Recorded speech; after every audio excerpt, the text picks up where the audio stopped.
Alright, so welcome to this 1500 points game of Warhammer 40,000. Eldar versus Blood Angels. Been itching to play this combination as well. The plan is a double game, so we're going to play two 1500 point games. So Eldar versus Blood Angels, and then we're going to take the Blood Angels out for another spin against the Black Legion. It's another combination we've really been wanting to play before 9th edition comes to a close. So that'll be over on membership, is the plan. So if you want to catch both games, then do join us at membership at Aspect Warrior level or higher, and that'll give you access to all of our bonus content that we have here on YouTube. So then before I run through the list here for the Eldar gold level patrons, they get names shouted out during all of our games, and also Patronic gold level dice to use at some critical point during the battle. And then you can check out the end credits. I'll have all the Patreon supporters at gold, silver, and bronze, and at the end of the game I'll call out the silver level Patreons. So for the Eldar here, 1500 points. As you can see, the Wraith Knight's gone. It's kind of nice to play without it, just to run an Eldar list that doesn't have it in this time around. Don't the Eldar, well, they have come to sort of lean on it a bit too much. So I've removed the Wraith Knight from this list here and brought the Avatar in. Made a few changes to get this to 1500 points. Going to run with BL10. So normal detachment here, Arc-Zone detachment. Running BL10, so advance and battle focus rolls of 1 to 2 count as 3, so a bit more nimble, a bit more reliable in that regard. And then every time a unit shoots or fights, it can reroll a single hit roll. Farsi has gone, as you can see, so we've got 2 HQ choices. The Avatar of Cain is in. Really glad to have that model and unit back into the list here. And then taking an Autarch. So it's Bright Star here will be the leader for the Eldar. Autarch jump generator for him, Dragon Fusion gun, and a Banshee mask being taken. He keeps the glaive, the close combat weapon for him as well. Fate's Messenger is the Warlord trait, so once per turn, the first failed save throw is changed to damage 0. And then combine that with the Relic Aegis of Elandish, so a 2-up armor save for him and -1 damage coming through here against him. Then on to elites, and this list really does major on elites. There's 2 Wraith Lords there at the back, each equipped with the glaive, and then double Bright Lance and Shuriken, 2 Shuriken catapults for each of those. Banshees have been removed from the list as well, just trimming this down here to 1500 points. Then taking 2 full squads of 10 Dire Avengers, shredding fire ability on this one, an extra Avenger Shuriken catapult being taken on each of the Exarchs here for those 2 units. Then on to fast attack, and there's a good element of that here as well. I've got Shroud Runners, squad of 3, it's the 2-man sniper bikes. Then a little bit of a trim on these, squad of 6 bikers, the Wind Riders, and they're equipped with Shuriken cannons. And then rapidly becoming one of the key units here for my Eldar, it's the Shining Spears here, squad of 6 of those being taken. Star Lance being taken on the Exarch, Expert Lancers as well. So on the charge, they get +1 to hit rolls, basically hitting on 2s. So that's the list here for the Eldar. It's been quite an adventure with them. Gradually getting new units painted up. It's been an exciting revamp for those. Some of the models here for the Eldar, I've painted up these across here, but some of them have been painted up by Siege Studios. So you can check them out for your own painting commission work. They painted up the Avatar here. And I said to them, just copy the box art, and they've done an absolutely fantastic job. So that's the Avatar of Cain.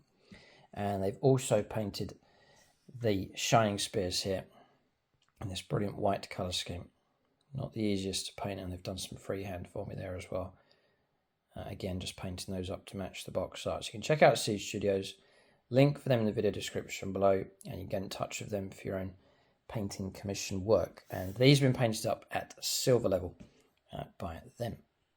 So that's the Eldar list here. They have done well on the channel. It's been one of the stronger factions to resist the tide of chaos that's been flying onto the channel. There's Phoenix Lords here, which is the top level of support on YouTube channel membership. They get allocated to units for all of our battles, so I'll call them out now so they can follow their units around during the game. Gut B onto the Shining Spears, Amy Almo onto the Shredding Fire Dire Avengers, Ben Shaw, Eldar player, put him onto Bright Star for this game. Ray Cross onto the Angry Avatar, I think it's very appropriate, so he'll be that model for this game. Chris Comiskey is going to run the snipers here in this battle. Daniel Cunningham and Vagabond onto the Wraith Lords there at the back. Vagabond's a Harlequin's player, so I've allocated that to him.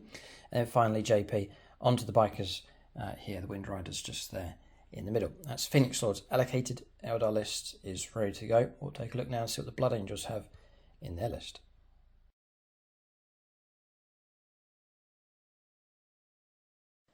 Alright, so 1500 points of Blood Angels here, ripping and raring to go. Mike Walker's going to take command. He had his own Blood Angels collection, so he's more than happy to run these here in this game. And Mike's happy to see a good representation of Def Company here for the Blood Angels as well. So 1500 points, maxing out on Elites choices. There's 6 Elites running across the board here, and then some HQ choices and other supporting units. So, HQ choices first of all. Sanguinary Priest being taken. No jump pack for him, just on foot. He can hang around quite nicely with the Terminators. Then the Warlord's going to be the Chaplain across here. It's the Terminator Chaplain being taken here for the Blood Angels. So Master of Sanctity upgrade being taken for him. So an extra list and he is available. Warlord traits being taken as well. The Wise Orator. It's 2+ for those listeners to go off. And then combine that with Icon of the Angel Relic. So 6-inch reroll charge bubble here. It's that combo that I've run for the Blood Angels plenty of times. It usually means charges go ahead, although not all the time, as we saw in a previous game. But it's a +2-inch to charges, 6-inch bubble. So it can help out deep strike units. You can arrive in with them to help them as they charge. Litany of Hate, Canticle of Hate, and Mantra of Strength are the canticles being taken for him. Not canticles, that's Admech. Listeners being taken for him. So that's 2 HQs as a third one. It's one of the Librarian Dreadnoughts being taken across there. It's a bit of psychic support and close combat support from that vehicle. Then on to Elite's choices. 6 Sanguinary Guard, all equipped with the Carmine Blades. And then 2 jump pack squads of Def Company. Squad of 7, squad of 8. All the pistols that are available are Inferno pistols, and then 2 Power Fists and a Thunder Hammer in this squad, 2 Thunder Hammers and a Power Fist in the squad of 8. A squad of 6 Scouts taking a Heavy Bolter. Another squad of Def Company, there is a Thunder Hammer in that squad. For that squad of 6, Dedicated Transport is the Razorback, fully equipped and taking a Hunter Killer Missile on that as well. And then an old-fashioned, but a classic combination here. So Land Raider being taken with the 2 twin las cannons and twin heavy bolter, and then the Thunder Hammer Terminators, a squad of 5 of those with their Thunder Hammers and Storm Shields. So that's the list here for the Blood Angels. Very much geared up for assault, or there is some firepower support available from them as well. Phoenix Swords have been allocated, so Longbow, and there's plenty of Blood Angel players here. Longbow BB onto the Land Raider. Paint Licker's Paint Pot in charge of the Thunderhammer Terminators. Midnight Miniatures for the Sergeant, who is a Blood Angels player. For Autarch, there's another Autarch here, Dylan Moore, he's one of the models in the Sanguinary Guard squad. Lucas Brown, the Phoenix Lord for that squad. Peter Grant, absolute diehard Imperial player, so we put him onto, I think it's most appropriate, onto the Chaplain and the Warlord here. So it'll be Peter Grant in charge to rid this sector of the Eldar incursion. Michael Fryer, Space Marine player, onto the Sanguinary Priest. BPP Wargaming onto the 6 Def Company here for the Razorback. Mephisto onto the larger squad. Nate Miller onto the squad. And then finally Ed Ferrer at the back there on the Librarian Dreadnought. Okay, so that's the list here for the Blood Angels. We'll take a look at scenario and deployment next.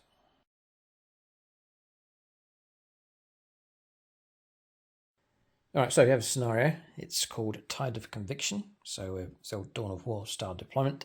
Eldar deployment across here, marked by the orange dice, and then by the red dice across the other side is the deployment zone for the Blood Angels.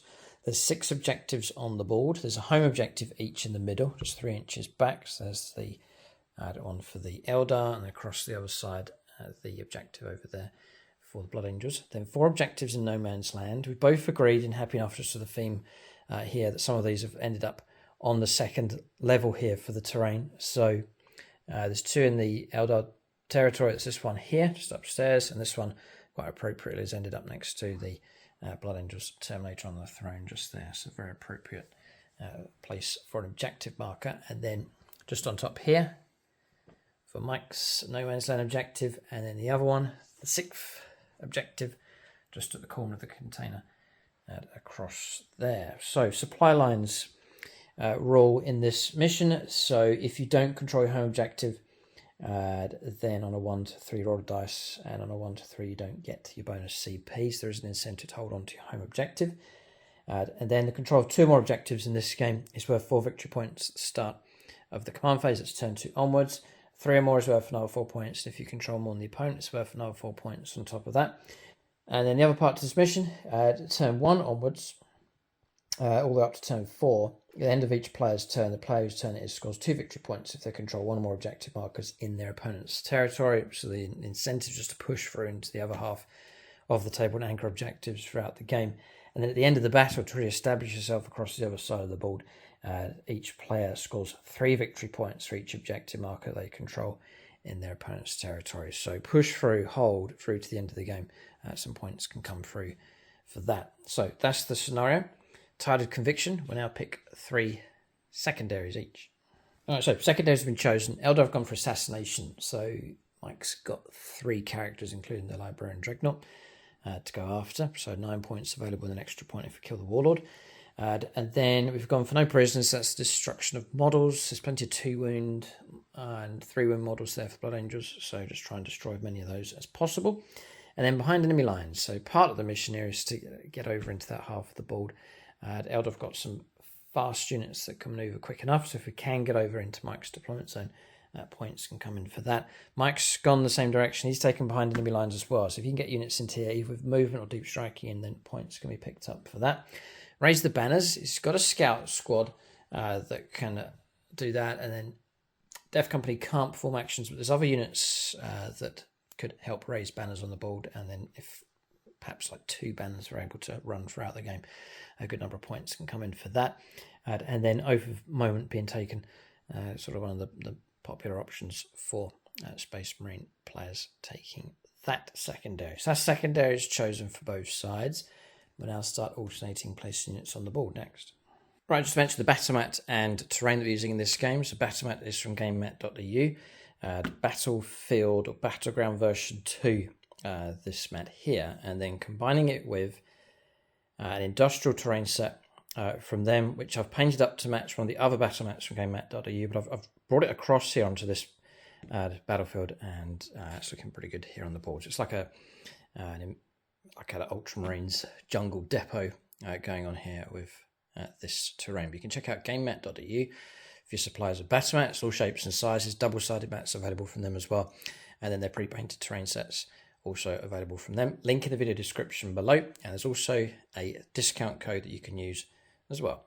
So we're just on the middle deployment here. I'm going to clarify terrain for you so you know what's going on. So Unitron armored containers, so exposed position on top. Infantry can shelter behind if it's coming from, the firepower's coming from the right direction, and they can get light cover. There's some pipes across the board, some jungle which will count as dense terrain. Infantry can shelter inside and so on. Then for the larger structures in the middle, so with the height of this one, we're going to play this as obscuring terrain. Unitron armored containers, so again exposed position on top. Infantry can shelter behind, same as the rules for this. And then this larger structure, just going to play this whole structure as one construct. We're going to run it as obscuring terrain, so you can shelter behind. And then if you're in it, on it, it counts as AdMech terrain, so -1 to the hit roll. So a little bit of protection in that regard, but you won't get light cover from this structure. Then across the other side, this structure here, just for the height, that with a poster on top, and this one across here, again, Unitron armored containers, and then obscuring as well. So there's plenty of places to hide here on this board. There's a few other tank traps and barricades scattered across the board. As you can see, I placed a Wraith Lord here. He's raring to go with his eyes on an objective. We'll press on here as we continue on with our deployment. All right, so deployment's done for both sides. I should also mention the jungle terrain across here. We're going to play the hard edge and run all of it as obscuring. So it's around the edges of the board, but Mike's taken advantage of it. There's actually some Death Company just tucked around there. So for Eldar deployment, Scout Bikers at the back, Wraith Lords, one here on the left-hand side, getting ready to move around. The other one's here in the middle, just making use of the line of sight blocking terrain. Again, making use of the terrain here with the Wind Riders. the Shining Spears, and then Bright Star. You can move quick enough. He is in amongst them, just there. The last model to be placed was the Avatar of Cain. He's got a nice, nice approach here, lined up through the centre of the board. Dire Avengers here, I was saying for these objectives, and we're happy enough with the narrative and the way they're placed on the board. If I sit here, I won't control it. I've got to get up to within 3 inches of it. So getting up to like here, I mean, I can control it. And I can't sit at the bottom and control it. I've got to get up to the top. And that's not the usual rules. It needs to be placed on ground level, but we're happy enough to run with that theme here for this game. So that's deployment done for the Eldar. In reserves, I've paid a CP to deep strike these ones in. So not flanking, but actually deep striking in there with the shredding fire unit of Dire Avengers. So we'll go around the other side of the board. You can see the deployment for the Blood Angels. So 6-man Death Company squad inside here. Land Raider, Mike's put the Thunderhammer Terminator squad and the Sanguinary Priest all inside that vehicle and tucked them back just here. Scout squad just on this objective. And then also the Librarian Dreadnought making use of the protection here. He's a character Dreadnought, so he's nicely protected. And then across here, Death Company situated across here. Now they have a stratagem where they can make an extra move before the game kicks off, so they can go jump 12 and then jump again, so they really could get in fast here against Eldar units. Inside the Land Raider, inside the Razorback, Deep Strike, the Death Company, the 8-man squad, Deep Strike with the Chaplain, and the Sanguinary Guard to Deep Strike in as well. So that's deployment done for the Blood Angels. Okay, so first turn of the game. I would say I don't mind who goes first. Maybe we'd like to go first, yeah. We'll check Forlorn Fury. What stage that kicks in? It's probably after we roll up. We'll check here, but it's probably after we roll up to see who goes first. That stratagem for the Blood Angels, and then we'll roll up. First part one. Okay. So yeah, at the start of the first battle round, so we'll roll up to see who goes first, then Mike can think about his move here with Forlorn Fury. Okay. We could go Patronic on this one. Just to, no, we'll leave it. We're just happy enough with the old Xenosy dice. Oh, we do go first. We've got a 5. Turn 1, we'll go to the Eldar. Is that good? I want to see what. Oh, it is. No, it is good for the Eldar because Mike wanted. To. I don't measure it out where he was going to land about here. You reckoned with that stratagem. So I think it was good that the Eldar go first here. In the mind game, Eldar have just about to seize the initiative here. That may have saved them a bit of trouble from that Death Company squad across there. Whether we can go out and flush them out, I don't think so, but we'll go on to the first turn of the game. Eldar up for this fight here. We did run a poll on the channel for the 3 armies that are going to be involved in these 2 battles, Black Legion, Eldar, and Blood Angels, and it's Blood Angels are the favourite here. So the majority, not by much, but the majority think the Blood Angels being the strongest faction. That will have an impact on the pride of the Eldar here. They're out to make a point. We'll go on to their first turn coming up next.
All right, so we're on the first turn of the game, about to make our moves. Strands of Fate here, 2 hit rolls, a wound roll, and a save and throw available for the Eldar.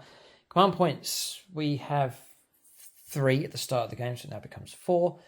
Mike has 4 as well, starts with 4, so he'll go up to 5. So both of us, with the trimmed down list here, as I don't have, or the Blood Angels don't have the Captain, Warlord Trait, and Relic on him, so that's freed up some command points. And the same here, I've dropped the Farseer, which we will miss him, but Warlord Trait and Relic not being taken on him, and therefore that's left us with some extra CP as well, which is nice. We'll go on to moves here for the Eldar next.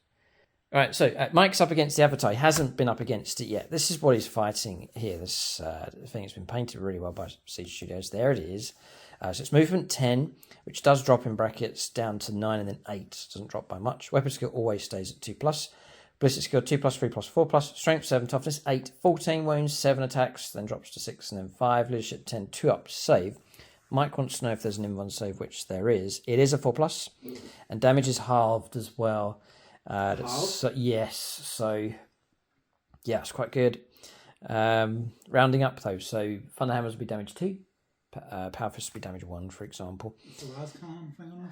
Las cannons, yeah, the total and then halved. So yeah, he's got a bit of durability. He's got the Wailing Doom shooting option, range 12, assault 1, strength 12, minus 4d6 plus 2 damage. It's like a beam weapon. And then the Wailing Doom in close combat. So you can fight at strength 14, minus 5d6 plus 2 damage, or you can sweep, which will be 14 attacks on the top profile, 8 minus 2 and 2 damage, fighting at normal strength. There's a couple other little bits and pieces going on there as well. But yeah. He's not so bad. He's 280 points though, so it's quite a prize if he can be brought down, but he is a beast. He replaces the Wraith Knight in this game, more of a close combat type unit. Alright, so movement's complete here for the Eldar. It's been quite swift and decisive from them early on. I think this game's going to kick off very quickly. We're going to see combats on, not my turn, but on Mike's turn for sure. I'd be very surprised if we don't see combats taking place. Bikers have shifted to their left. They're going on the hunt for the Death Company and they know where they are, so they're going to go after them. Shining Spears have moved and advanced, which is a guarantee 6 inches. They've landed right across here. They've grabbed an objective at the same time. Supported by the Wind Riders who've moved in as well. They've got a regular move, ready to shoot. Bright Star's jumped up on top of his all-talk jump generator. He's just tucked in here for protection, at the same time stretching back to this objective.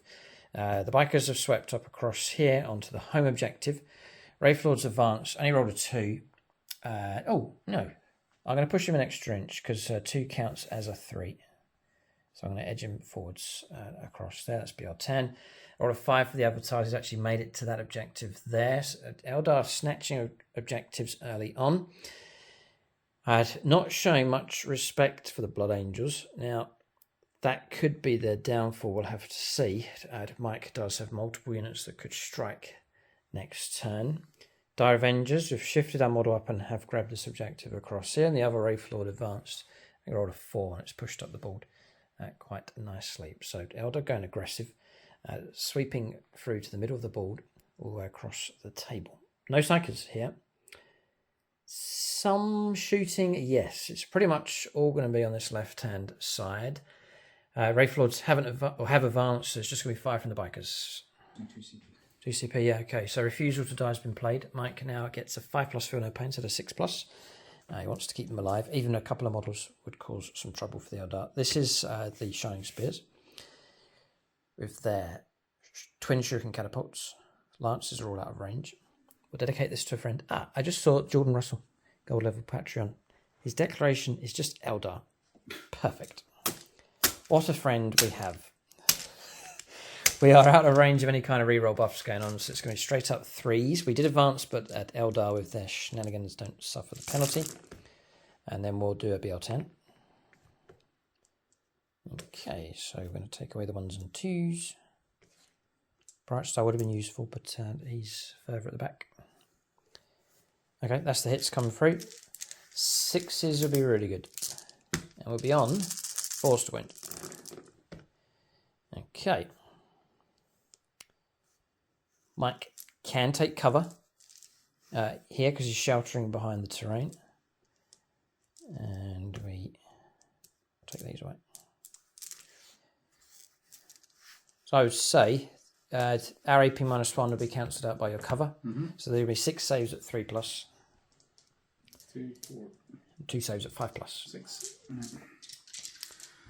One is going straight to Patronic Friend. It's more difficult for Mike. He has to read upside down. There's Andrew Swans at the top. It's always a good starting point for Imperial players, Ultramarines and Custodes. 2, 4, 6. Yeah, 3s. All of them. Bah! And 2 more saves of 5+. Full house for the Andrew Swan. Almost, God, just the 1 wound. And I feel no pain. I feel no pain yet. Oh, dearly. Just 1 wound caused. Mike will be more than happy with that result. Very, very good indeed. Uh-oh. we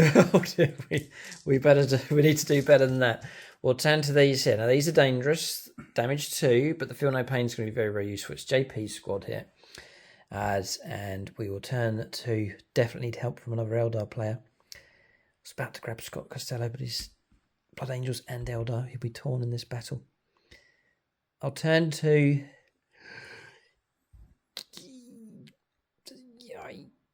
I'll go Longbow BB. Oh no, he's Blood Angels as well. There's a lot of Blood Angels and Eldar players. Andrea Sturt, Eldar player. Now, 18 shots. This has got to be guided really well. This has to work against these Dev Company, otherwise we'll be in trouble. 3s to hit, re-rolling 1s. So there's some 1s which we will re-roll thanks to Bright Star. Oh, he's helped us get 2 more hits, and then we'll be able to hand that 2, and that's converted to a hit as well. This is very, very reliable. We'll now go for 3s to wound. This is the roll.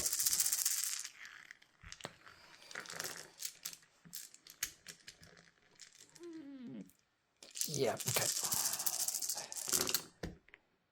Whoa, look at these. I can't see it from here, is it? Yeah, it's painful, Mike. It's not too bad. There's no Wrens on here at all. Yeah.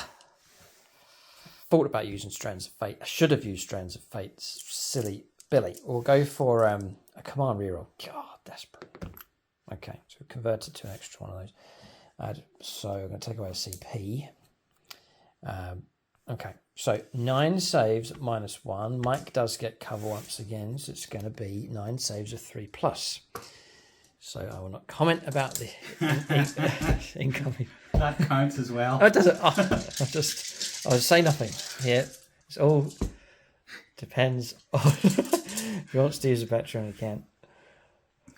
Mike's lost confidence in his dice rolling under pressure, but needs to build that reputation back up. He goes to Longbow BB. Okay. Right. Big, this is a very big roll. 3 pluses.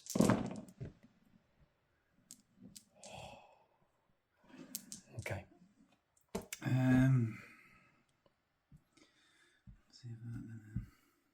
There's no more shooting, sure there's not. No, that's the last. Right, command reroll. That was worth it. Okay. Just trying to deflect the damage away. And it's 2 damage each. Yes. So rolling these in pairs. Yep. Right. So yeah. This one. Yeah. So it kills. No. Okay. Yeah. Okay. Right. So the next one. No. No. Okay. Next one. Yes, that's the crucial roll. Well done. And then feel no pain. No. All right. So 3 dead. Feel no pain's help protect a couple here. So 3 dead in total. There's still a substantially sized and dangerous unit available. It's a squad of 7. So that means Mike's got 4 left. So yeah, there's power swords. If they've got blades, they're power swords. Chainsaws give you the extra attack, AP -1. The blades, though, will be AP -3. So that's... Can I say to take a fist away on that? Or? Yeah, there's a fist in there. Yeah, Mike can choose. So this is the situation. 4 of them left. It's Nate Miller's squad. Thunderhammer remains, 2 fists, and then another Dev Company Marines. So we've failed to destroy them. And no doubt they will get stuck in here against the Eldar on Mike's turn. We're going to finish the turn at this stage. There's no further shooting to take place. We'll calculate and see if any points have come through. I think a few points have come through for the Eldar, and then we'll hand over to the Blood Angels. Mike's already calculating moves here. He's itching to get going on his turn 1. 2 points coming through for the Eldar. We've grabbed both of those no man's land objectives in Mike's territories. Eldar have made a statement. They've lurched ahead here right onto the Blood Angels, but their impact has been quite low. Blood Angels certainly can and will counterattack. So 2 points to 0, very early stages here, but we're going to see some blood spilt very soon. We're going to go on to turn 1 for the Blood Angels coming up next.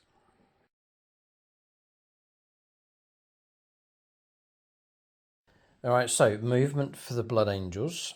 Land Raiders shifted across to here, still with its cargo inside of Terminators and Sanguinary Priest. Dreadnoughts move round. Its charge is possible. I think it's 8 inch and then 7 inches for Blood Angels. But then with Psychic Phase, there is a possibility of getting Wings of Sanguinius to move further. Quickening is the other psychic power for that Dreadnought. Scouts just doing their job on the objective to hold position just there. Razorbacks pushed forwards, still with the Death Company Marines inside. And then as predicted, we knew they'd move out. There's multiple targets that Mike could go for, but he does have a bit of a thing against the against the Shining Spears. Could be a bit of a score from previous games.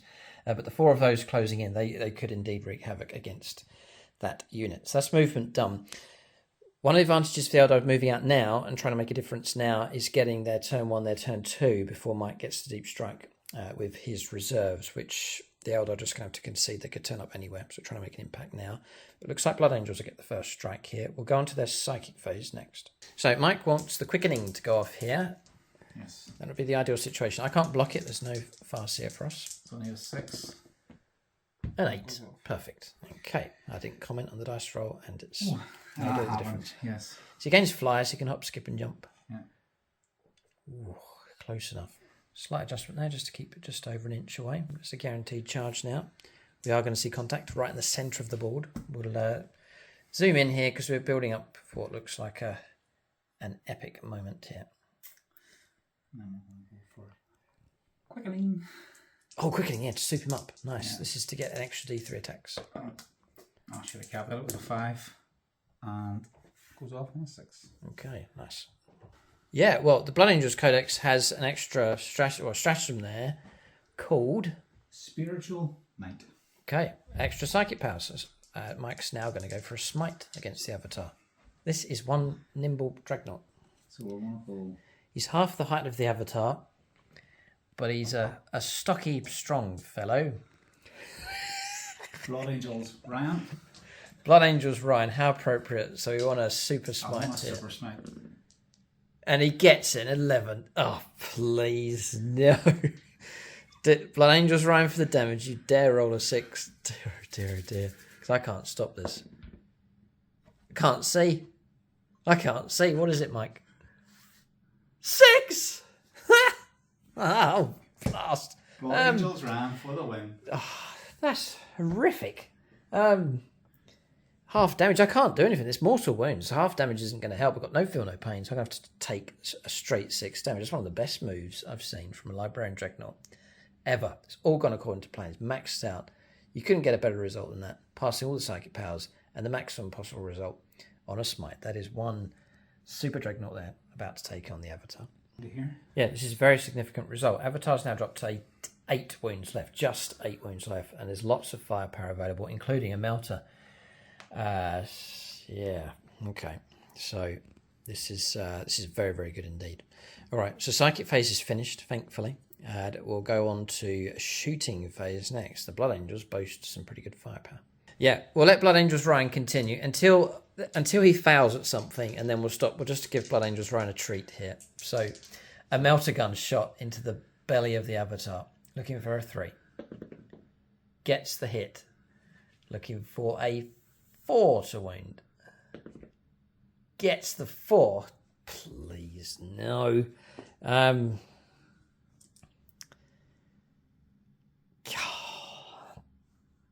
I've got to save on a Strands of Fate. I've got to feel no pain. I'll use it now. Passed. Blocked him. We've stopped him. What would the damage have been? It would have been a 3 plus 2 on top of that and then halves. It would have been 3 more damage coming through. All right, so glad enough to have stopped that. So that's that Dreadnought firepower finished. Stopped at that point. We'll press on. There's more firepower to come. Right, Marcus Anthony here. That's going to go onto the Razorback. It has got the twin heavy bolter. It's got a hunter killer as well, and it's all going into the avatar. Yeah, hunter killer. Hunter killer missile gets the hit. 3 wound at strength 10. Yes. Okay. I've got no strands of fate to help. AP -2, so 4+ save, 4+ invulnerable save. Now I'll turn to Patreon. Patreon seem to be very effective today. And Michael German, who is an Eldar player. Not blocked. God, come on, reroll. Michael German. Not blocked. D6. D6. Yep. Stick it with him. Marcus Anthony. 4. Halved. Becomes 2. Every little helps it. Dropping down to 6 wounds left on the Avatar of Cain. Eldar players have advised holding that model back till the middle stage of the game. I can see why. It's a bullet magnet. So the 6 heavy bolter. Okay.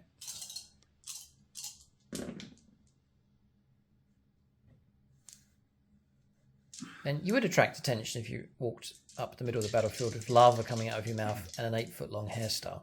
Yeah. And a flaming sword. So 5's the one, is it? Strength 5 to wounds, yeah. 2 6s. Nice. Minus. I forgot to mention it the last couple of shots because it's the Devastator. Yeah, extra -1. Yeah, yeah. Okay, so -2. So we're going to go down to 4+ invuln or 4+ save again. And I've blocked 1. 2 damage becomes 1. Yeah. We'll have to take it. Let's drop down to 5 wounds left. Okay, 5 wounds remain. Stormbolter. 4 shots. Needing 3s.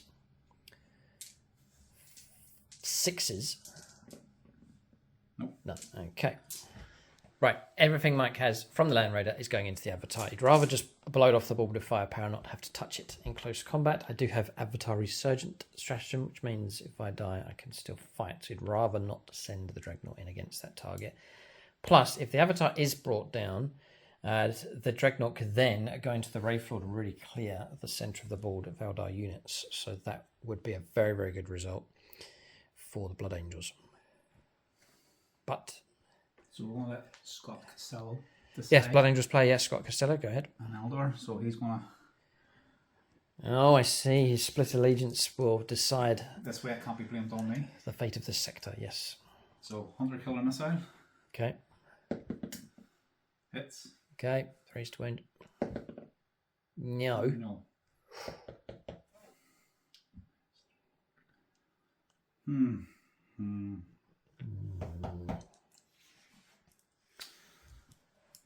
Scott. I'll CP this. Come on, reroll. No. Okay. Next is las cannon shots. Nope. No, heavy bolters Heavy next. bolters. Okay. So we're looking at 3s. Oh. 2 have missed on average here. 5s to wound. Just the 1. -2, so 4 up. Failed. There's nothing I can do. Dropping down to 4 wounds left. Each wound Mike will be grateful for that's removed from play. Will the Raycross Avatar survive? It's down to these lascan shots. 2 lascans getting through would do it. 3s to hit. Still on you, Scott. 3 out of 4. 3s to wound. Oh, 2 have failed. 1 has gone through. 4+ invulnerable save.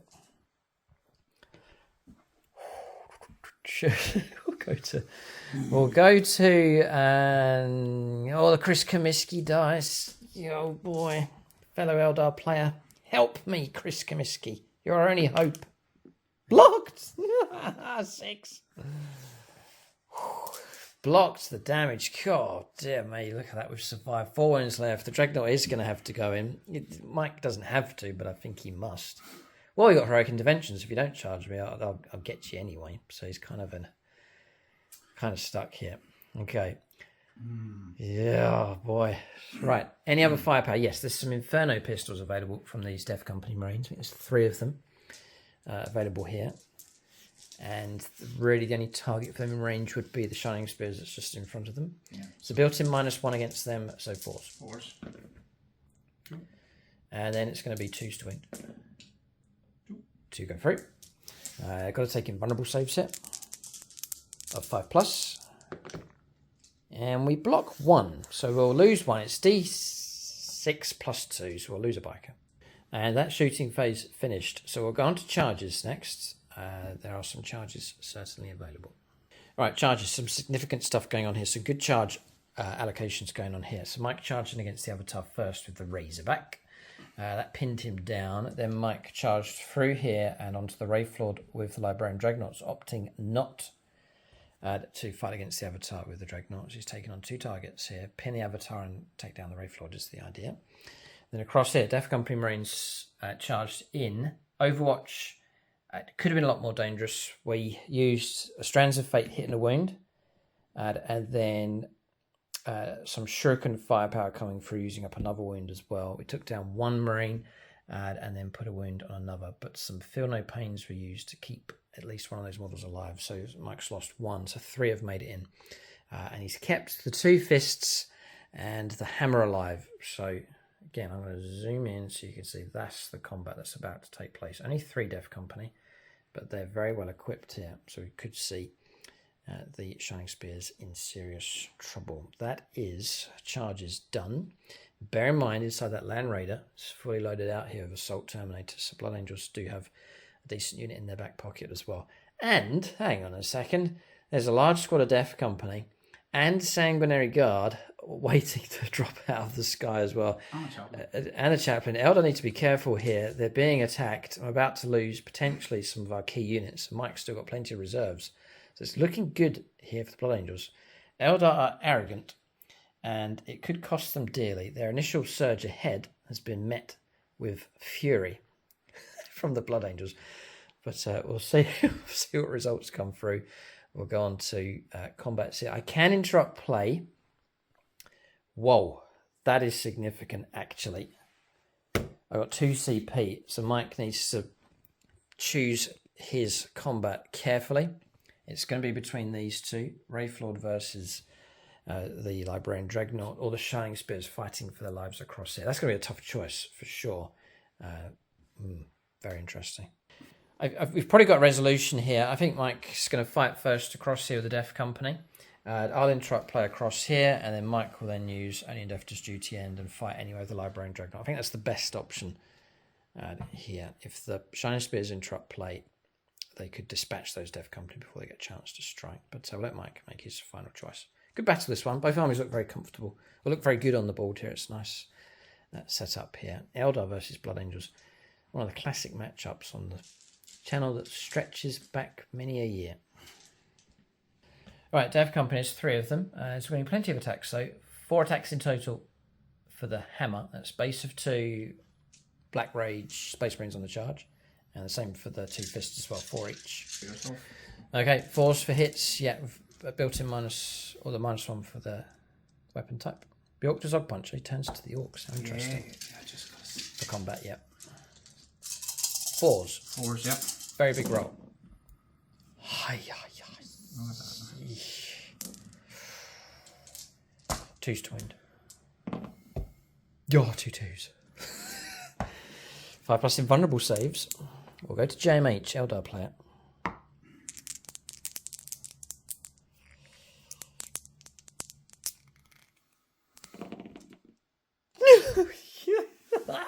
Eldar. Oh, Xenos dice. Oh. Nope. No, it's not happening. This is not happening. Thunderhammer next. Swing it. 4s. Just 1 hit. Oh no. 2s. Gets the wound. JMH.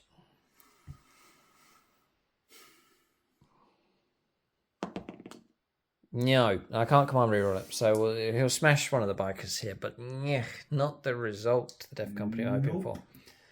Alright, so Shining Spears escape with their lives mostly. They can count themselves fortunate for that one. Next is the Dreadnought. So it's going to get a lot of attacks. The Wraith Lord is -1 damage. There's some resilience with him. Yeah, I don't know. He's probably going to go, but we'll see. So I think his base of 4 attacks. There's an extra attack for the halberd. And then a Space Marine's on the charge, actually, an extra attack as well. And D3 extra attacks for the psychic powers. There will be a lot of attacks available. Mike's picked Carl Roden here, another Tyranny player, just for close combat options. So D3? Yeah, for the D3 number of attacks, yeah, fine. Okay, average, that's all right. Okay, so two extra. Okay, so base of 4 attacks, extra 2 for the psychic power, 1 for Space Marines, and a halberd attack represented by the gold level Patreon dice. So, Carl Roden, looking for 3s. What? Okay. And the halberd's missed as well. Okay. No, and Death does duty end. Back it goes. It's up to you, Mike. It's up to you. If you die, you'll get to... Oh, no, you don't need it now, because you're fighting anyway. Mm-hmm. I got it. Spend as you so please. And he spends. He doesn't wound. Oh, the agony and the ecstasy.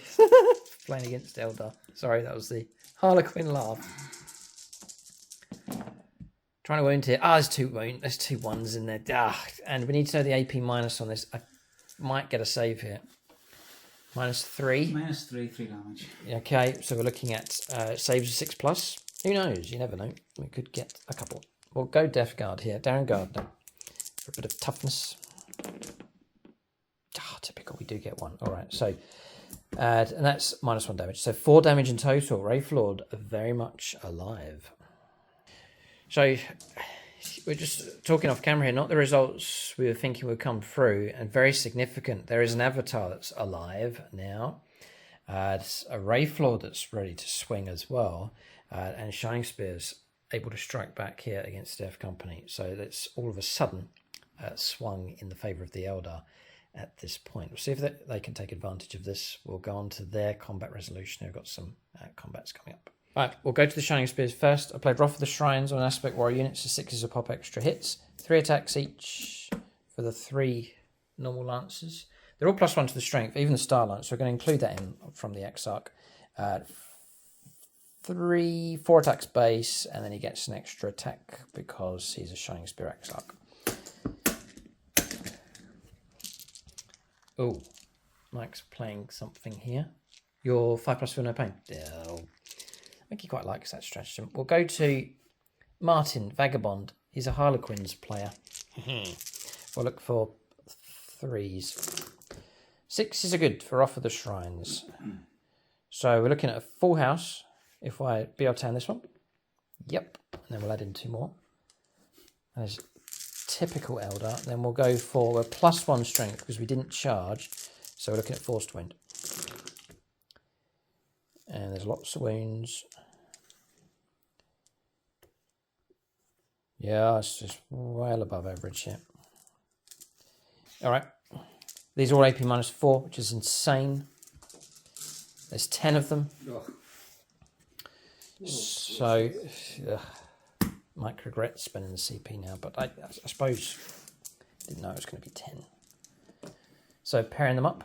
Feel no pain on the first. Marine's already wounded. I think they're going to go, but we'll see. 5s. Almost, but no. Model slain. Then the next one. Yeah, keeps the model alive with 1 win left. So go on to the next one. That's enough to kill him. And then I think the other one's going to go. It's going to be 12. Feel no pains at 5+. 2, 4, 6, 7. Yeah, roll the dice anyway. He'll just... Spits defiance at the Eldar. It was a good roll, but no, they have been cleared away by the Shining Spears, so they retain the objective, or clear the objective anyway, and Death Company are gone. There'll be others descending from the sky, and they will swear their revenge for sure. But for now, Eldar begin to tighten their grip on the board. So consolidation move made. We've pushed through in that direction, just lining up for another charge. I'm trying to use the Shining Spears now. Their days are probably numbered on the board. Mike's going to chase them with deep striking units. We're going to try and make an impact with them. We'll have another turn to do it. And we'll go on to combats with the Wraith Lord next. Okay, Wraith Lord only gets 4 attacks, but they're potent enough. And we'll turn to the Thousand Suns here, and Orcs as well, suitable enough. Artist formerly known as Veej, looking for 3s against the Dreadnought. And I'm going to BL10, this is good, this is really good. 4 out of 4. Crushing Strike, Strength 9, 3s to wound. 2. Well, let's just have a little consultation here. Could slay the Dreadnought would be good. -1. 6. Yeah, I need another one to go through. Come on, reroll. 3+. Yes, just about. Okay, so it is AP -4. It's going to go straight through the armor. And this is the damage. I think we're looking at a clean kill here. That's 6 and 6. That's 10. Dreadnought destroyed. Yeah, it's gone. AP -4 straight through the armor. No advanced save available. It is -1 to damage, but not enough to stop the might of that blade from hacking its way through that Dreadnought. So that's that combat resolved across there. We'll zoom in so you can see the fight that just took place, but quite quickly that Wraith Lord has struck the Dreadnought down. Does he explode? I just roll a 3. Okay. Can't even roll an explosion. Oh boy, Eldar won't take their foot off the pedal here. They've snatched an opportunity and advantage, and they're making use of it at this stage. Okay, I'm watching the Blood Angels of interest here. The plan is that I run these. I get to be the Blood Angels, and I go against Mike's Black Legion. And Mike has said he's tried to think of a list without Abaddon, but he couldn't do it. So the next game will feature Abaddon here. Abaddon fighting against the Blood Angels. We haven't done that combination at all yet. Not at all. Oh boy, okay, looking forward to that one. There's a few games we want to get done before 9th edition fades away. And Blood Angels against Black Legion, especially Death Company taking on Black Legion. And how often do you get to run that Vengeance for Sanguinus? Yes, the stratagem. I think it'll be the first time I've ever used it. Yeah, there's a stratagem unique to Blood Angels. They absolutely hate the Black Legion. So very thematic game. Hope to play that one. Again, 1,500 points. This Blood Angels list that you can see. And then taking on Mike's Black Legion. Have I killed Abaddon yet? No. No. Oh, okay. We'll see how we do. Okay, Avatar of Cain. So he's a bit damaged, but he's alive. So we are thankful. And we're in the middle bracket. 6 attacks. I think. Yeah, 6 attacks. Looking for 2s. Yeah, BL10. Okay, all of them. And then we're looking at 2s to win. 2 have fouled. I think it's AP -5. Yep. And D6 +2. Ouch. Ouch. 9, 10, 14. 18 wounds. And does it explode? It does. Well, I think that's realistic. Some fist pumping from Mike. I think it could be D3 mortal wounds. D3. Oh, you reduce it as well, don't you? No, not mortal wounds. They are a real bane for the Avatar. Please don't max out. Oh, take 2. Ouch. And you might want to check your range because you might be reaching my Wraith Lord. Yep. Yeah. D3 and against him as well. Good job on the Rhino. Or Razorback. Oh, typical. Rolled a 6. Dropped down to 2. Yeah, I was celebrating out a Wraith Lord in good condition. Now he's almost slain. So 2 wounds left on that Wraith Lord. Nice parting gesture from the Razorback. It's made its mark by detonating the ammunition. And then there's 6 models inside. 1s, they'll die. So 6 dice don't get any 1s. I see what you did there. Mike's tormented by my remarks on dice rolling. He just has to shake loose here and just roll with freedom. 2 1s rolled, right? Okay. 4 will disembark. He'll bring out the nastier models here with the Thunderhammer and so on. But 4 will emerge. All right, so models disembarking, 4 of them there. Mike now controls that objective. We've gone on to calculate points, just the 1 point coming through. That's for Oath of Moment, not failing morale test. The first turn comes to an end. Eldar made their move. Mike counter-attacked, and it looked good, but then some Eldar units survived, and they have reaped a mighty toll against Mike's units. He does have some potent units in reserve for sure. And then we saw the Razorback detonating, taking off some very useful wounds from both of these Eldar monsters across here. Eldar, they certainly have the advantage, but there are some very dangerous assets still alive here for the Blood Angels. There's Mike's reserves, which we could do nothing about. They'll arrive somewhere on the board. And then there's that Land Raider across there, which is tough enough. It's on full strength. And inside there is a very nasty unit of Thunderhammer Terminators. So Eldar have got some work to do for sure. But they're headed in a good direction as they're led by Bright Star, the hope of the Eldar, indeed the hope of the channel, and perhaps the galaxy and universe itself. We're going to turn 2 for the Eldar next.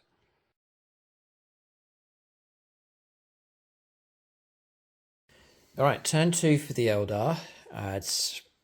They're nimble. They're able to maneuver into position. You'll see this here with the Eldar, what they've done. So we've moved the 4 squad upstairs now to fire down at the Death Company and still retain that objective. 12 points picked up for primaries for the control of that one.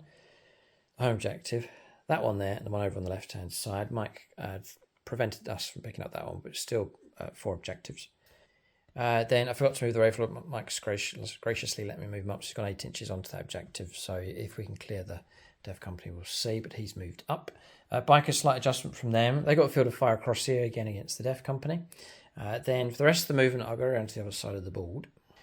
So Bikers have simply shifted across, staying upstairs. Their firepower can be directed in a number of different directions. The Shining Spears have zipped across here, 16-inch move from them, so they're available to charge. They've got plenty of firepower available, and then obviously close combat. And the Avatar, his days are numbered, I think, so we've moved him out 8 inches with him on his last bracket now, but there is a possible charge for him across here. And then the Wraith Lord's moved round. We're actually playing this as obscuring, and with the angles, I don't have a target here against this. It's actually hidden, so we'll have to use the Bright Lancers across in another direction, but he's moved round to anchor this objective across here. The Eldar watch and wait. We know there's reserves coming, but we've tried to spread out so that Mike can't arrive everywhere, so the Eldar will just have to react as and when that happens. That's movement done. We'll go to shooting phase next. Strands of Fate is an advanced roll, which we didn't use, a charge roll, a wound roll, and a saving throw available for the Eldar. We're going to the shooting next. Right, Jackal, gold level Patreon, will direct his firepower from these Bikers into the Death Company through there. So 3 sniper shots first of all, looking for 2s, and we'll BL10 that one. And then we're looking for 4s to wound, 6s are great. A single wound comes through, -1, so 1 save of 4+, followed by a 6 up, feel no pain. Alright, so a wound taken. Then we'll turn to scatter lasers, looking for 2s. Then we're looking for 3s to wound. Okay, so Mike has some 3-up saves, 11 of them to make here. Just the Bikers making a nuisance of themselves. It's JP squad. And it's coming through here. 4 more wounds come through. So it's going to bring some of the Death Company models down, but there's still no pain. None. Okay, so 5 wounds in total. Right, next, gold level Patreon. Maxwell Knuckles. We're going to fire these into the Death Company, offload their firepower into those. There's a lot of shots available here. 33 shots. Looking for 3s. And they're shredding firepower ability. Oh no, these aren't the shredding fire. These are the normal ones. The shredding fire units in reserves, by the way. Didn't bring them in. Going to hold them off. It's a little bit of a counter punch here. PL10, just 1 dice. Do miss Bright Star. Lots of 1s in here, but we can't affect them. He's too far away. He is good, but he can't be everywhere at once. Well, he's there in spirit. 4s to win. 6s are really good. Oh, ouch, ouch, ouch, ouch. These are -4.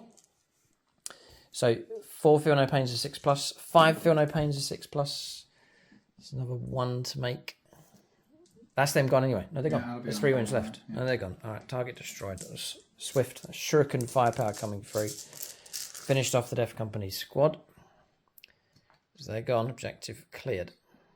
Nathan Paxton, gold level Patreon. Wraith Lord. Everything it has into the side of that Land Raider. 2 Bright Lance shots. 2 2s. Oh, BL10. Yeah.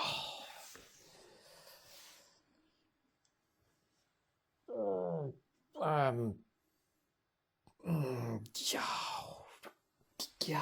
Come on, reroll. Kind of weird. On the one that missed, right? Gets the hit. Right, then I'll go to Strands of Fate and Wound. Not needing to roll that 5+. Then Mike can try and save on a 6. It's AP -4, but it's a 2-up armor save. Just dice. Mike says yes. No. Nope. Come on, reroll. No. Damage of D3 +3. Just the one, so 4 wounds taken on the Land Raider. Made a start on it, but there's plenty of wounds left. It drops to 12. I think it's a 16 wound model. Just roll it there with Shuriken Catapults. Did get a wound on a 6, which is actually AP -3, but Mike blocked it. Rolled a 6, so no further damage coming through. 12 wounds left. Okay, the only target for us now really is that Land Raider. So I'm going to offload the bikers, the Wind Riders. I'm going to offload their firepower into that thing. They could... They're not bad, actually. They could cause some trouble. So that's 12. 18 shots. We'll dedicate this to a friend, although I think I'm running out. A friend's here. We've got Ray Cross, but we're sort of saving him. We'll go for Dave Humphreys. He's certainly a Xenos player. So that'll do. We're looking for... Yeah, we're looking for 3s. A Bright Star is nearby. He's just downstairs. He's down there. Maybe I can point him out. He's there. There he is. There he is. Yes, our friend. 3s. And then we'll call upon Bright Star. They're like little stars in the night sky, aren't they? Twinkle, twinkle, little ones. We shall re-roll you and create some more hits. Loads of 2s, though. 5s to wound, 6s are great. Yeah, some. 2 saves at -3. So 2 saves at 5+. Snake Eyes, no. And 2 saves at 3+. Block those 2. Okay, 4 damage though. Dropping down to 8 wounds left. Bikers making their contribution. Not too bad at all. Yes, so Bright Star jumped down because he got himself just within 12 inches let loose with a Dragon Fusion Gun. That's just the way he is. And we'll go Michael Fry here. We'll just use up these dice. Michael Fry is a Space Marine player. Looking for a 2. Looking for a... looking for a 5. You will roll a 5. I will roll a 5. Didn't roll a 5. Got a 6 though. We're looking for damage. Now, you maxed out against us earlier on, Mike, and I think it's only fair. 3.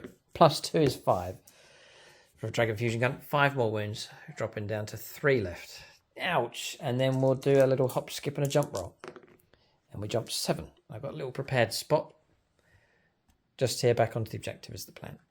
Okay, he's jumped back to there, grabbing the objective. So, dancing around the board here. The strategist for this Eldar force. Okay, there's 3 wounds left on that Land Raider. Oh, I know what I'm going to fire. The Wailing Doom. I'll fire that next. Yeah. Hold on. Stop. Just a bit worried about the Land Raider detonating, so maybe fire the Shining Spears first. Yeah, so we're going to go one... The model that's closest to me, that one there is going to have to go offload everything into the Land Raider, and then the rest will go into the Scouts. Mike's going to get coverage. He's tucked around that corner and behind part of that building, so we'll give him an extra one to his armor save. So we'll go 3 Lance shots. We'll do the Star Lance first because it's stronger. And that does hit. So we 2s to wound. Yep. Because it's Strength 8 for shooting. It's AP -4. So go straight through the armor anyway. It's going to kill a model, so model slain. Then we'll go for 2 lances, regular lances. 2 hits. And we'll try and wound on 3s. Both of those go through. They're both AP -4, so it's another 2 models slain. Ouch. And then twin shuriken catapults. We'll do now.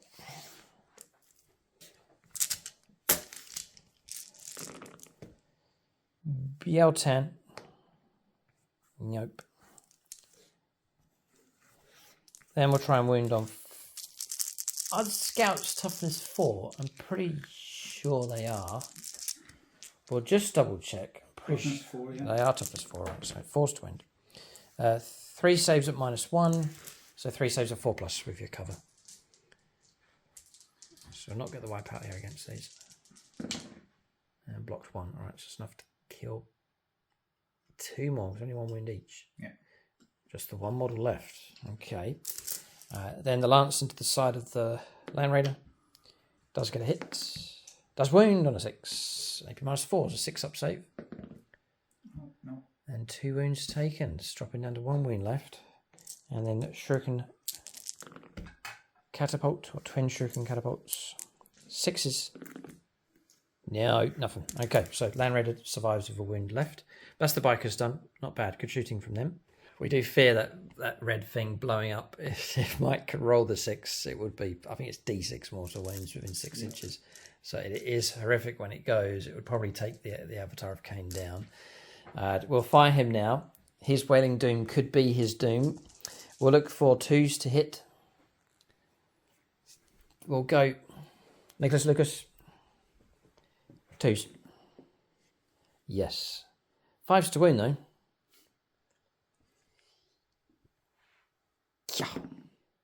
No, and we'll leave it. Nothing much we can do. Could try and command reroll it, but no, I've got no CP. I've used it already. Okay, so nothing we can do. We'll have to go into charges to try and bring that Land Raider down. Anything else to shoot with? I don't think so. So firepower is complete. We will go into charges. There's a Land Raider with its cargo inside and a lone scout sergeant. We'll go into charges next. You can do it. That's right. You can do it. I can do it. That's the spirit, Mike. So he's overwatching against the Shining Spears. I've declared a charge into the scouts. I'll zoom in here so you can see what's going on. So there's the bikers. And they're charging the Land Raider and the scout sergeant who's just over there. Mike. He's using the Raycross dice. He snatched the Raycross dice. Mike is annoyed enough. Right. Oh, what to start with? Do you want to start with the lads? Lads cannons, right. Looking for 4s. Oh, sorry. 6s. Looking for 6s. I'll take the 4s if you want to give me. No, 6s. Come on. This is it. Come on. Ah, none. Heavy bolter would do damage. It certainly would. Damage 2. And he gets 2 6s. Well done. 3s to wound. You want.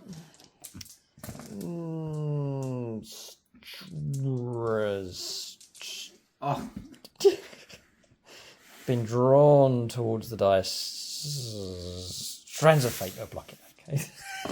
And that's the firepower complete. So Land Raider, it did get a hit and a wound, but Strands of Fate, the Eldar foresaw the wound coming through and avoided its destructive path. It's not your dice rolling, Mike. It's the Eldar. This is the Eldar are the problem. Oh. They're driving them to despair. We seem to have that effect on people. Everybody now, actually. James utterly hates them. Tom, if he could surpass James's hatred, hates them even more. And now Mike's joined the camp. Don't even need to ask how much he loathes the Eldar. For some reason, the Eldar are despised. But it doesn't matter. We shall carry on. We wear our crown. It is a lonely place at the top of the of the hill, of the mountain. Anyway, we'll press on to make our charge move. Yes, we will. Okay, so yes. We'll do a normal charge roll. 8, perfect. Okay, so we'll make that move. Right, moved through here. We're going for behind enemy lines. This is the idea of this move from these. The other issue is that we know they're in there. What can I do about it? I'm fighting away and killing stuff, and then we'll just have to take the hit here for these Terminators coming through. So this charge roll across here, I'm just going to Strands of Fate it. So 1 dice counts as a 6, and then just roll the other d6, and then we'll move the Avatar in. All right, so Avatar goes in. It was a 6 and then roll a 4, so 10-inch charge, no problem going into the Land Raider. And that's it. So we're going to combat resolution next. All right, Mike's taken the model off, but I'm going to put the squad leader into the scout sergeant and the rest into the Land Raider. I have to do it in this order because if I go first here and I blow up, there could be all sorts of trouble, so we'll do it that way. So squad leader. Yeah, no, we'll go here. I've got to let the avatar swing. I feel bad, so we'll go for 5 attacks. We'll do him first, and we'll just hope that the Land Raider doesn't detonate. 2s. You did it, Mike. God. BL10. Okay. That's horrific. We'll try and win now on 3s. 1 wound comes through. It is AP -5, and that's just about enough to destroy the Land Raider. So, we're now down to a dice roll to see if the Land Raider detonates. I knew you'd go to Patreon. You want it to happen. Chris Heim dice. Oh. No, right, okay. So, Mike can roll up for models inside to see where they go. There's 6 dice. 1s will be models slain. You'll be okay. Oh, the bike fell down. That's okay. Of laughter. Just the one. Model slain. So, for the last... for a long time, the Blood Angels, one of the issues they've had is losing stuff early on before the Deep Strikers arrive. It's happened here, and it's not unique to Mike. It happens a lot. It's happened a lot in previous games when I've run the Blood Angels. So they've done better when they preserve numbers. It's perhaps more difficult against the Eldar. They can move so fast. But this is what's happened here. Terminators have disembarked. The Land Raider can be removed from play. So the game will switch around. That vehicle's gone, but Mike has a decent unit here that can counter punch. Then it's just a formality here. We'll put the Scout Sergeant out of his misery. They've all hit. And those wounds come through as 8 damage is dead. Right, okay, so that's him gone. That's that gone. All right, so I think we'll leave the Shining Spears where they are. We could make them look pretty. We'll swing them around. Like so. Not just going to make too much difference. So Shining Spears cleared the objective across here. Terminators lined up and ready to go. Avatar sits where he is. That is combat's resolved. Eldar dominate the battlefield. We'll calculate points at the end of their turn 2. Right, so points picked up. It's a hefty amount here for the Eldar. 12 points for primaries, 3 points for no prisoners, 3 points for behind enemy lines with the Shining Spears, and assassination for the Librarian Dreadnought. 2 points because we've taken one of Mike's territorial objectives as well. So 25 points to 1. Eldar have surged. The game looks as though it's well and truly in their favour. Mike does have a very potent unit on the board with a Sanguinary Priest. Then he has a decent HQ choice, but 2 very, very nasty close combat units. A fully equipped 8-man squad of Death Company, double Thunderhammer in that squad, and then Sanguinary Guard, which can strike very, very well indeed. This battle is not over, but perhaps the last chance the Blood Angels will be a decent strike from them on their second turn. They can strike very hard indeed. We'll go on to turn 2. I wonder where Mike will land. That's the question. We'll go on to the second turn of the game for the Blood Angels coming up next.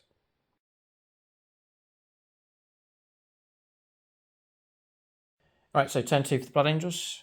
Didn't use combat restoratives here. Mike's saving the CP for something else, but Terminators and Sanguinary Guard line themselves up ready for the charge. They fancy themselves here against these targets. Eldar have 1 CP, so we cannot interrupt play, so that'll be quite crucial for what's about to happen. So, lined up across here, then really it's Deep Strikers landing. They've turned up across the other side of the board. We'll go and show you where they've landed. Mike's saying the problem is he can't deal with everything the Eldar have. They've got units spread out at all the extremities of the table here, so he's just going to try and deal with a chunk of this Eldar force. They've landed here. Dev Company and Chaplain to sweep in across here. If they can reach, clear, and take this objective, that'll be good. And Mike can retain his behind enemy lines of 2 units as well. So that's, I think, a good move. There's different places you could go, but if you go here, then you get the bonus of behind enemy lines. So this is the wise choice. And then he wants to try and take out other targets. So Sanguinary Guard have landed here. A couple of them can fire through to the Wraith Lord, and the rest are going to attempt to charge across here again to try and clear an objective away. Now, Mike's aware that the Eldar. Mike is aware that the Eldar can counterpunch. They've got some decent enough units, but I don't know. If you clear these, the Shining Spears and the Avatar, that's a humongous chunk ripped out of the Eldar, so it would be pretty good. But It's also a big ask. yeah, we'll see. Blood Angels are all about revenge here. They'll happily sweep in against the Eldar. We'll go on to their shooting phase next. I think with the Blood Angels on the board, we'll capture the moment here. Blood Angels poised to achieve glory. We'll see what happens, but we'll have a musical interlude here. So Blood Angels prepare to sweep in with some revenge.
Right, shooting phase. There's not too much. 2 across here. They're near the Warlord, so Heirs of Ascalon. 2s to hit against the Wraith Lord. And no kind of rerolls. 6s to wound, though. Tricky enough. Yeah. You got 1. Maybe -1, -2 for Tactical Doctrine. 5+. Oh, blocked. Okay. Moving on. A crack grenade against the Avatar. Throw it down his throat. Hits. 5s to wound. Oh, okay. I think that shooting phase finished. I think so. Mm-hmm. Yeah, Mike doesn't want to shoot at these and doesn't want me removing models from play. Okay, so we're going to go on to charges next. I've got a CP I could overwatch. Maybe across there. Yeah, I won't overwatch across here for sure. And then overwatching against the Terminators. Maybe. We'll let Mike decide which order he wants to make his charges here. Right, so Mike spent a CP. He can do that, only costs him 1 CP to activate his Listening for +2 to the charges. There's an Icon of the Angel reroll charge bubble as well. So that's going to be a 7-inch charge, rerollable to the bikes.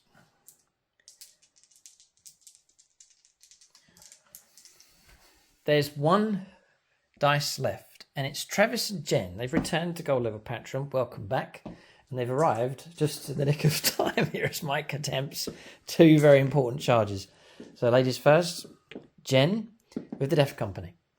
A 4 and a 2. We'll just check ranges here because there are pipes involved actually, which means you've got to reach this side of the pipes, haven't you? Yes, this might happen actually. Mike's gone for, he would have made it, but Mike's gone for the reroll anyway and has got an 8. +2 is 10. So we've got a big, he's trying to create a bigger gap here so that this chaplain can try and work his way through with a charge. We'll move some models and see what's available here. Yeah, chaplain I think is going to try and charge over here, which will be a 10 required. You can't get around here. See, these Death Company, we couldn't get any to cross over the pipes, but they can reach the pipes and fight across. That's fine, but it's narrow. This narrow corridor means the chaplain can't get through. Charge of these, 7-inch rerollable charge. And this is Travis. And he's got the 7 precisely. So well done. Sanguinary Guard go hurtling in here against the Dire Avengers. Mike's just going to roll the chaplain as a bonus, needing a 10. An 8. Rerollable, isn't it? Yeah. Right, come on, Charles and Jan. No, okay. Chaplain won't make it in. All right, so Sanguinary Guard making it in. This looks particularly tasty. Oh boy, the Dire Avengers don't even know what's heading towards them. Champions of Rain Warriors, Death Company. There's some pile-ins to make, so they're going to get more models to fight. And the charge across the other side. So I take it the... How's this going to be done? Sanguinary Priest, just in case you decide to Overwatch. Oh, yes, okay. He's brave. And he goes, I'm not overwatching, so he goes against the Avatar. Oh, boy. Nice. And then do we overwatch with 4 lances against those Terminators? I'm going to say no. So you got no danger overwatch. Michael just roll this up. Both of them, sorry, yeah. Yeah, and then they go just tuck them in. Ready to fight. All right, so we've got ourselves a combat here. We'll zoom in so you can see the fight that's about to take place. He's heading towards the Avatar. Don't blame you. You want to see that thing brought down. Okay, we're going to combat resolution. I cannot interrupt anywhere, so Mike's free to fight with all of these units. This is a good spot here for Blood Angels. All their charges have gone ahead, apart from this one, but that's just a bonus. These ones here are the main ones to go in, and it's been a success. Right, we're on combat resolution. Piling move has been made with these. They're all going to get to fight against the bikers. Mike's going to go with the hammers here, just to see if he can just kill these bikers straight away. So Patreon's all used up. We're now looking for 4s. Yeah. Okay. And 2s, we'll take them off the table. That'll do. They're gone. AP minus... Well, actually, I think they're -2, actually, with hammers. Thunder hammers -2, 3 damage, yeah. And we don't block any. That's it. The bikers, I wasn't expecting them to last. They have been caught out by the Death Company, and Mike swept them aside. Alright, so consolidation move made. Nice, quick, clean kill from those. An objective cleared and claimed. Sanguinary Guard next. 24 attacks to the Sanguinary Guard. Needing 3s.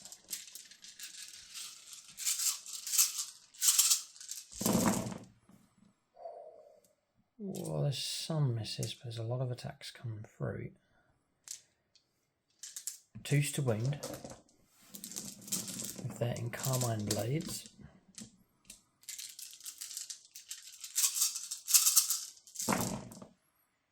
There's a couple of 1s. 2, 4, 6, 8, 14. 14. I might be able to keep a couple of models alive here. Maybe. We're useless in close combat though. -3, 2 damage. Okay. 5 pluses. Whoa, we blocked some. And we have blocked enough to keep 2 models alive. Right, so that's that resolved. Mike's pushed up some of the models there against the Dire Avengers. Does look particularly good, this one. Some combat there as they clear the Eldar off of the fallen Terminator on the throne. Very appropriate. And then across here, I wonder how Mike's going to allocate his attacks. Does he try and bring the Avatar down? The Sanguinary Priest is going to go first, because you never know. You never know. Exactly right. Okay. 2s. 2s for hits. All of them. And then I will assume 6s. Yeah. +1 to wound rolls. 5s. Nope. None. Okay, not strong enough against the mighty Avatar of Cain. Now these Terminators are fighting... No, this is... These Terminators, right? This is the 3rd generation of Avatars they've had to fight. There's the original lead one, which has been and gone. Then I moved on to the Forge one, which was much taller. He's gone. And then now the plastic version from Games Workshop. So this is the third generation is how far back it goes. Thunderhammer Terminators. How many of them are going to go into this? Mike always goes by the don't split attacks rule, but I'm going to this time. Let's go this time. Yeah, he wants to take down some of those Shining Spears. Yep, attacks they are going to be split here. So 7, 2, 4, 6. No, 9. 9 and 2 here. Avatar. Yeah. 4s for hits. Oh, and Mike's got an extra attack and extra AP minus because the priest in the command phase kicked off a blessing for them. Yeah. Okay. So 4s. 4s, yeah. It's an important roll. 4 have made it through. Strength 8. 8. +1 to the wound rolls. 3s. Huge roll. If that avatar survives, it will cause trouble. All of them. Crucial. You need 1 success and I'll be gone. 4+ invulnerable saves. Oh, sorry, drop dice. Have you got any CPs left to command me or anything like that? No. No, okay, right. So we're up to 4 pluses. The odds are that I should fail. First one. Failed! You got him. Oh, he's long gone, long gone. Avatar of Cain is destroyed. Just don't roll a 6. He's gone. That's the Red Cross Avatar. You did well to clear out of the way, Mike. He's removed from play. Not too bad, but he's met his match here with the Thunderhammer Terminators. Okay, and then the remaining attacks to go into the Shining Spears. It's good here. Mike's clearing a number of Eldar units out of the way. So, yes. 4s. 4s, yeah. 2s. 5+ invulnerable saves. We do block 1. We do block 1. Okay, so okay. 3 wounds on the squad leader. You get an extra wound as well for taking the Exarch. So 4 wound model. So I've put all the wounds onto him. 3 wounds, kept him alive. Now it means that in future I'm going to have to allocate damage to him, but it means I keep one of the bikes alive. So that's the trade-off. Okay, so we shall strike back. All right, so we've pushed in. We'll go with these first. I think, Mike, these are all going to be the same because I haven't been, because that's all strength +1 and the damage is the same. So I'm just going to roll them all here. So we're going to look for 3s.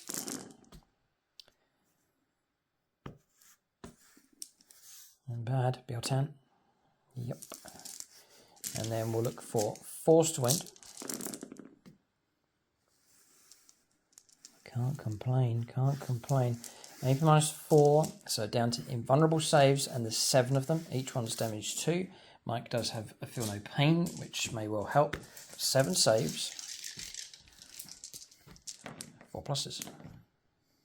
It's a really good roll. 2 have made it through. So 4 dice needing 6s for feel no pain. 2 6s will keep the Terminator alive. No, so the excess wounds are lost. Just 1 model slain. Right, so that's that combat resolve. It's quite interesting that one because I've got 4 models against 3 on this objective. So I think we've captured this one across here. We still hold this one, so we're doing okay as far as objectives are concerned. But Eldar have certainly taken a hit. Damage has come through. Mike's charges have been successful. They've gone through. We've lost our home objective across there. Virtually wiped out the Dire Avengers. There's going to be a morale test for those as well. So we'll figure out a bit of morale, calculate points, see what the situation is here at the end of turn 2. There's been carnage here, just 2 turns played, but carnage already. Okay, so points coming through. The starvation of primaries has been a problem for the Blood Angels. They have cleared a number of Eldar units, so the Eldar are going to have to respond to this. We've got to try and give like a final killing blow to this Blood Angels force. Otherwise, if Mike sweeps us aside, he'll then go on to plant on objectives and rake in points in the later stages of the game. So the battle's still on. Points coming through. 2 more points picked up for Oves at the moment. 2 points because Mike's snatched an objective in my territory. Nothing for banners now, which is going to be a problem with the loss of the home objective and the scouts. And then 4 points coming in for 2 units arriving in my deployment zone 4 behind enemy lines. So 9 points to 25. Eldar have the advantage, but that advantage could dwindle away if Mike's jump units start to dominate and grab and clear objectives away from the Eldar. So the battle's not over yet. There's some work to do. Eldar need to respond. They need to do so quickly and decisively. We're going to their 3rd turn, the middle stage of the game, coming up next.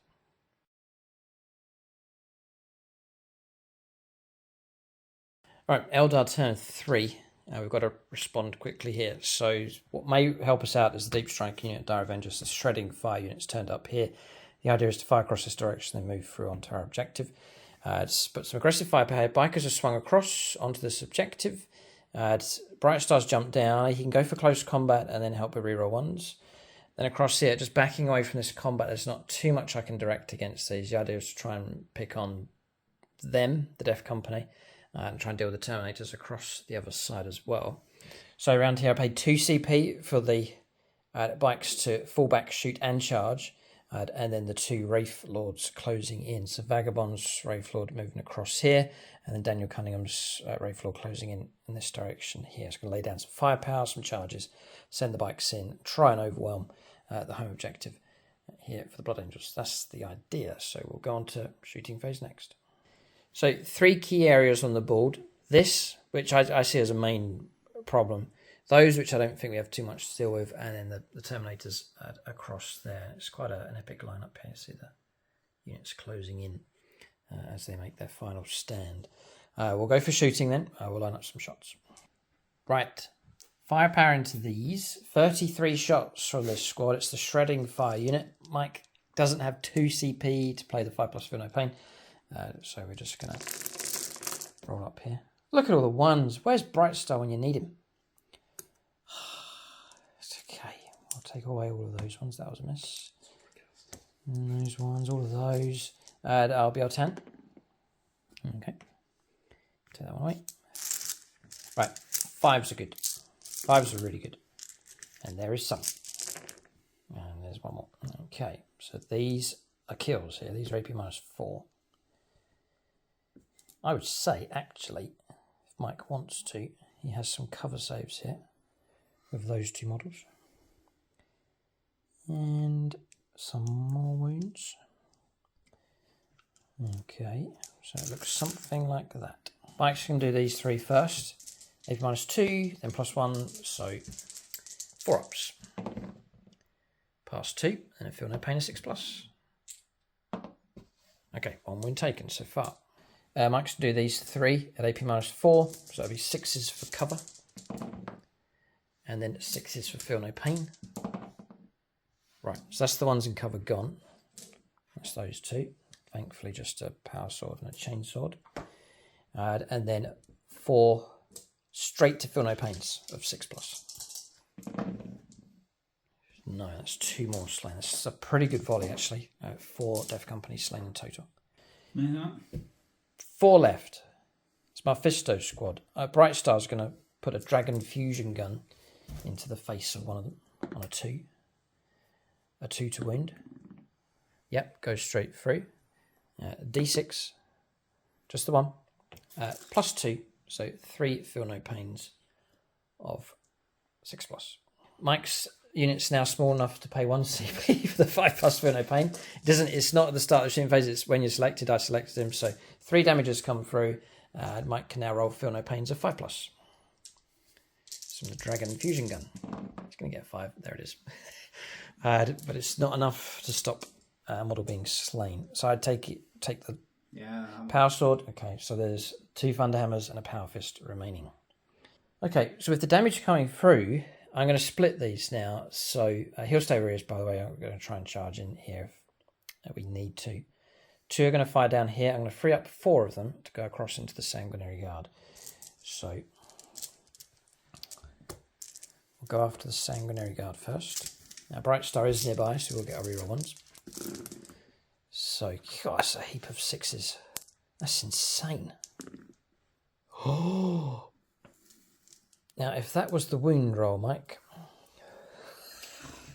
But it was okay. It's okay. It's just the hit roll. God, the Xenos dice. We'll now try and wound. Still, some 6s come through. It's 3s to wound. They're so useful, these bikes.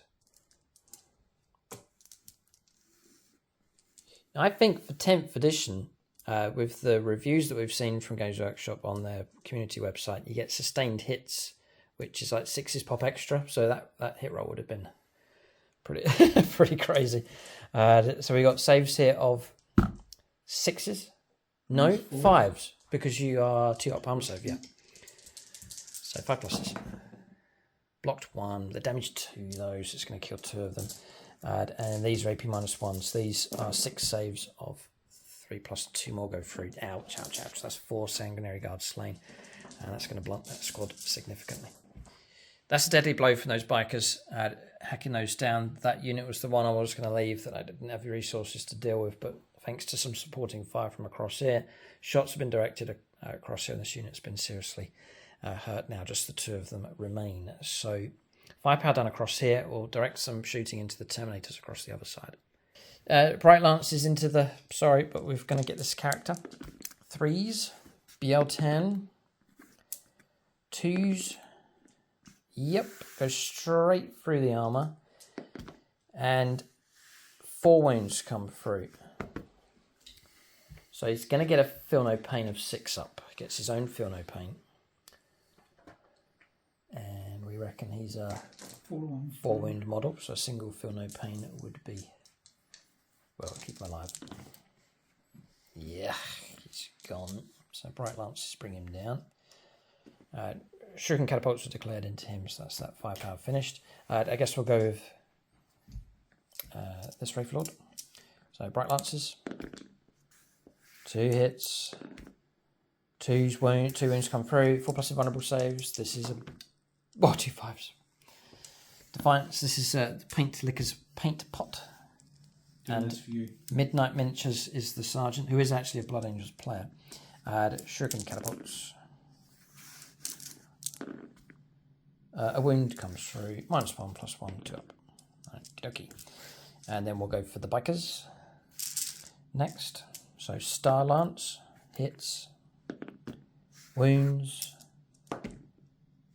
Failed. 2 wounds come through. 3 more normal lances. Reroll BL10. 3s to wound. A wound comes through. 4+ invulnerable save. Blocked that one. And then catapults. I'm a dice short here, so I'm going to roll an extra dice. And then I'm going to BL10 one of them. Okay. 4s to wound. Okay, so 2 4+ invulnerable saves. So no, so 2 wounds come through, just 1 damage. So removing the model, keeping the sergeant alive. And then armor saves of 2 up, I think, because it's AP -1 and then +1 for shield. So 7 saves of 2+. 7 saves of 2+. How badly do you want to say it? No comment. Pass the ball, well done.